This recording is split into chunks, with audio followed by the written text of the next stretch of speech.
Thank you, Ms. Leisure Fernandez. Mr. Langworthy, you're recognized. I have no questions. Thank you. Mr. Scott, you're recognized. Mr. Griffith. Well, thank you very much, Mr. Scott. I appreciate your being here. Thank you, Kaptur. Madam Chair, and we miss you in the chair in education and workforce. You're very kind to say so, sir. I miss working with you. Ms. Kaptur. I think you were here earlier, and I think you know I ask every member to please limit your testimony to 5 minutes. Thank you, Madam Chair, very much. It's good to be back here. Thank you, and thank Mr. McGovern, Ranking Member, for receiving us and all the members of the committee. I appreciate the opportunity to appear this evening, and the resolution we are considering today concerns a betrayal of our middle class and working people across our nation. It is a somber reminder of what some extremists consider to be priorities. Let the very wealthy get wealthier off the backs of the middle class and all working Americans. My amendment seeks to protect American taxpayers. It prevents any overreach and access of non-authorized personnel with a need to know to fiscal databases cataloging private taxpayer information for any reason outside of those already codified in the Privacy Act of 1974. Furthermore, my amendment rejects any access to personally identifiable information called PII of American taxpayers. These include banking information, tax payments, Social Security payments, Medicare and Medicaid payments, or veterans benefits by anyone that does not have the proper clearance, handling expertise, and need to know.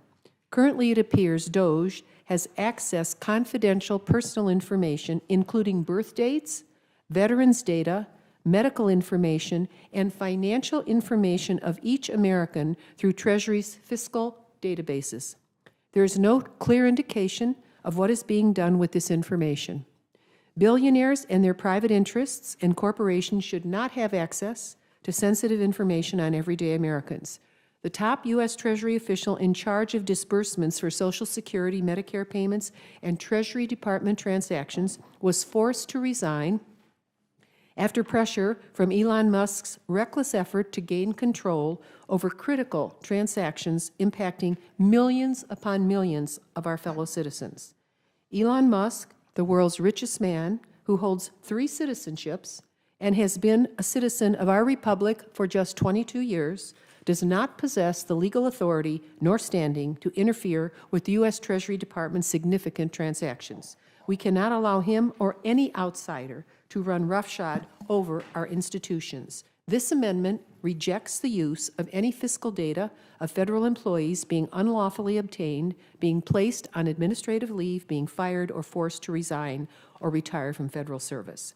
The Privacy Act of 1974 allows for financial data of federal employees to be used, if needed, for background checks, counterintelligence purposes, or other law enforcement purposes. This amendment is meant to ensure that the insiders or those with conflicts of interest, clearly, and the ultra-wealthy do not use fiscal systems or financial data to make decisions about Americans for political or business-related reasons, or traffic with information on their own behalf where they hold clear conflicts of interest. Similarly, I reject artificial intelligence capabilities being placed on federal financial systems without the proper safeguards in place to maintain and govern such uses of AI. I support the responsible use and protection of all fiscal systems and financial data of federal employees, as well as appropriated funds for foreign assistance and training programs for government personnel. I support taxpayer rights to have their fiscal information maintained securely and handled properly without fear of judgment or reprisal by the appropriate persons, and I support the process by which funds are legally authorized and appropriated by Congress and the legal systems needed to safeguard subsequent expenditures. To conclude, access to U.S. government fiscal service systems and systems of record has already occurred by DOGE, creating uncertainty and chaos impacting personnel across our federal workforce, foreign allies, and corporate partners. Finally, I urge my colleagues to please support my amendment to ensure unelected oligarchs and those with money and political power are not able to weaponize our financial systems, disrupt our nation's critical workforce, damage federal systems for upholding privacy, and our congressional power of the purse to appropriate funds. We must protect our taxpayers and our workforce, both public and private sector, from inappropriate and unlawful access and the use of their private financial information and the systems on which it resides. The Privacy Act of 1974 clearly governs the collection, maintenance, use, dissemination of information about individuals that is maintained in the systems of record. An unelected billionaire who holds 3 citizenships and whose conflicts of interest must be considered when delving into the private records that are held securely by the government of the United States. Our national security personnel, our federal contractors, all will be impacted by this. This snooping heightens risk for adversarial targeting or inappropriate use. Any access by unqualified persons to banking information of foreign entities risks damaging foreign partnerships, diplomatic relations, and national security. And finally, artificial intelligence is still a new and emerging capability with little codified governance.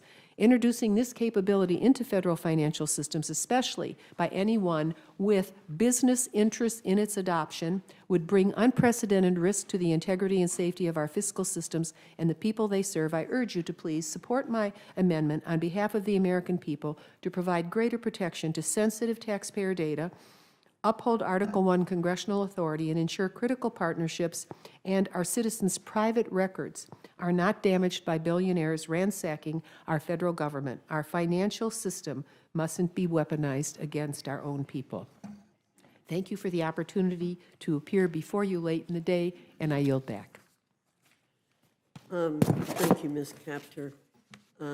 At this time, I have no questions. Mr. McGovern? I want to ask unanimous consent to insert into the record an amendment testimony from Representative Hernandez in support of amendment number 15. And Without objection. And I would just say to Congresswoman Kaptur, I agree with your amendment. It is disturbing that this is happening, and there's so little transparency. And I doubt very much that this committee, unfortunately, will make your amendment in order. But I would like to think that some of my Republican friends might demand better oversight by congressional committees to see whether there is a conflict of interest and to see what is happening. I mean, I've been at town meetings and people are asking questions. They just want to know the information, and they can't get it. So, again, I thank you for being here, and I yield back. Thank you. Thank you, Mr. McGovern. Ms. Kaptur, I've just been given an amendment that was submitted by you, which is not the same as what your testimony is, and I'm curious about that. Do you have another amendment that you have submitted? Because the amendment that I have, it begins in section 2001 with respect to general government 800, increase the amount of budget authority and outlays for the applicable fiscal what, year as ma'am? follows, and adjust other levels as appropriate. Is that is the amendment that we have from you?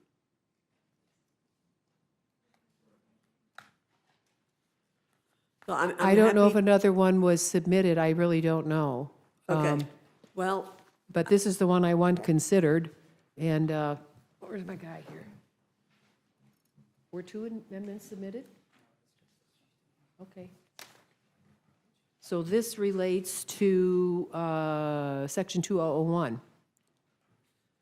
section Which one? 2001, right, okay. Resolution 14.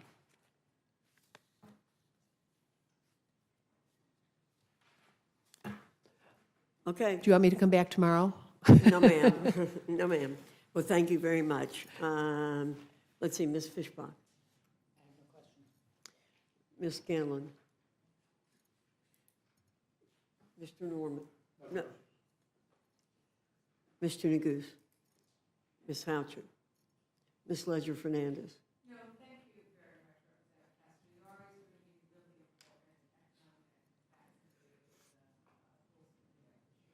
Thank you. Mr. Langworthy. Mr. Scott. I don't have any questions, Madam Chair, but I would just like to point out that obviously a lot of money went somewhere, and I think that some of the investigation should include, whose bank account that money went into for, all those grants through USAID. And I think there needs to be criminal investigation of where some of the money was going. Thank you, Mr. Griffith. No questions. Mr. Jack. No questions. Okay, thank you Okay. very much. Okay, Ms. Madam Chair, Kaptur. we will submit whatever supplementary information is needed to clarify the amendment and its purpose. Thank you. Thank you very We much. appreciate that. Seeing no other members wishing to testify on HJ-Res 20, HJ-Res 35, or HCON-Res 14, this closes the hearing portion of our meeting. The chair will be in receipt of a motion from the gentlewoman from Indiana, Ms. Houchin.